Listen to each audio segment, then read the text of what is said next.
Hello' নমস্কাৰ সকলোকে good morning.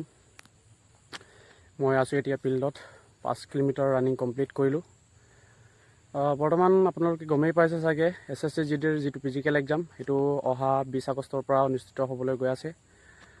আপোনালোকে এডমিট কাৰ্ডখনৰ ষ্টেটাছ আপোনালোকে চালেনে নাই আপোনালোকে নিশ্চয় জনাব, আৰু আপোনালোকৰ লোকেশ্যনটো ক'ত পৰিছে। গতিকে ময়ো অলৰেডি ষ্টেটাছ মোৰো চেক কৰিলোঁ। মোৰ নাগালেণ্ড ডিমাপুৰ অহা 4 ছেপ্টেম্বৰত মোৰ ফিজিকেল এক্সামটো আছে। গতিকে আপোনালোকৰ কেতিয়া আছে আপোনালোকে নিশ্চয় জনাব, আৰু লখিমপুৰৰ কোনোবা আছে যদি সেই ওপৰত দিয়া কণ্টেক্ট নাম্বাৰটোত মোক কল কৰিব। যদি আছে আমি সকলোৱে একেলগতে যাম। যদি আপোনালোকৰ যদি ডিমাপুৰত 4 তাৰিখে আছে যদি কণ্টেক্ট কৰি ল'ব পাৰিব।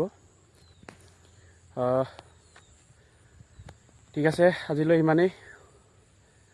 ভাল লাগিলে লাইক কমেণ্ট শ্বেয়াৰ কৰিব আৰু ছাবস্ক্ৰাইব কৰিবলৈ নাপাহৰিব বন্ধুসকল। Thank you all.